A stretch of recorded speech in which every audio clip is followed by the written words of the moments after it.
नमस्कार दोस्तों, मैं साधना यादव और आप देख रहे हैं बेस्ट इंडिया न्यूज चैनल। दोस्तों, आज हम बात करते हैं सुरेश कल्याण जी से।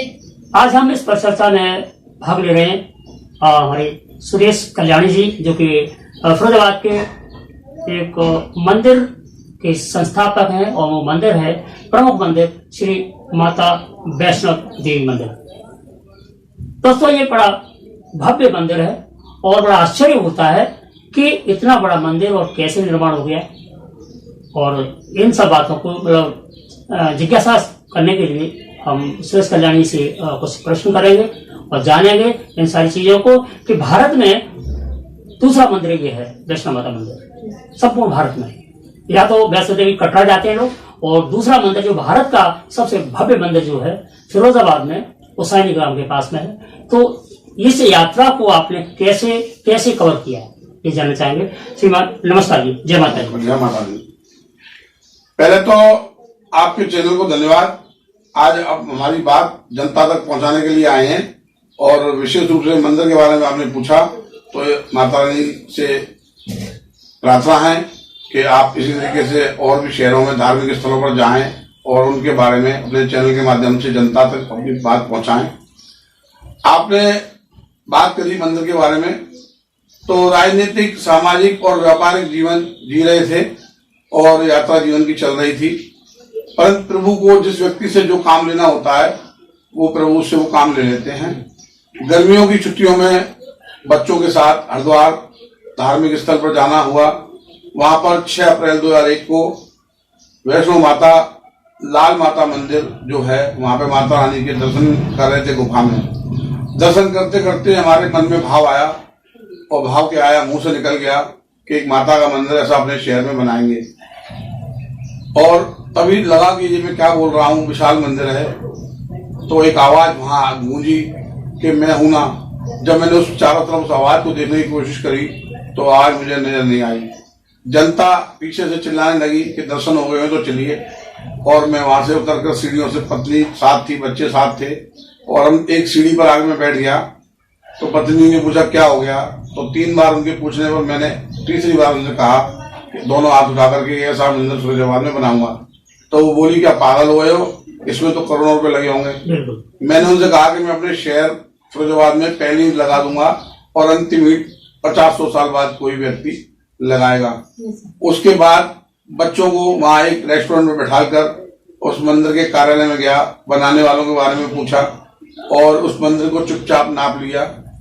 और उसके बाद में यहाँ फिरोजाबाद में आकर के जमीन देखी।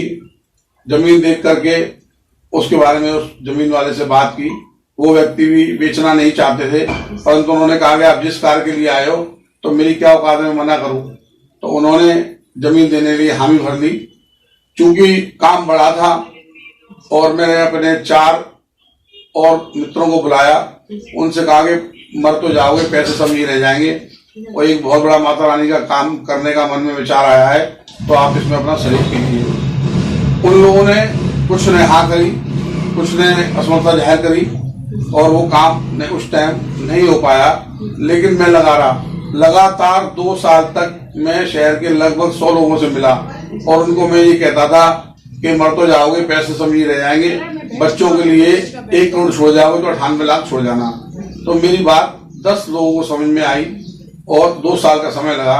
11वां में हम 11 लोगों ने मिलकर के उस जमीन को परचेज किया, और उसके बाद में एक वहां विशाल भूमि पूजन हुआ। 14 मार्च 2004 को विशाल भूमि पूजन हुआ। उसमें पूरे हिंदुस्तान से लोग आए थे, 30-40 हजार लोगों की भीड़ थी, और उसका भूमि पूजन हुआ।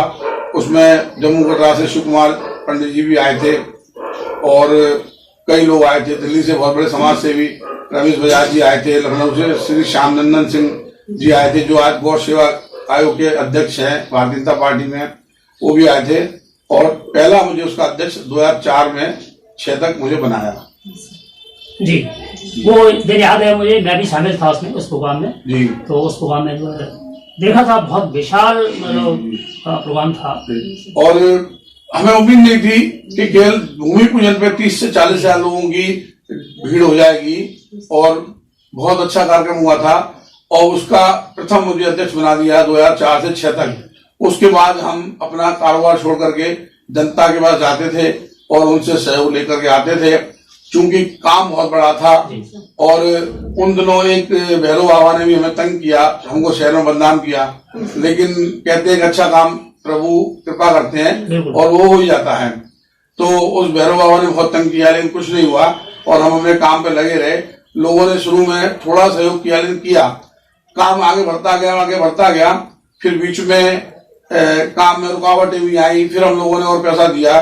फिर 2008 और 2009 में हमने और 20 ट्रस्टी अपने साथ जोड़े, उनसे भी पैसा आया, फिर उन लोगों ने भी सहयोग कराया। और उसके बाद में हमने मन बनाया कि इस मंदिर की प्राण प्रतिष्ठा की जाए।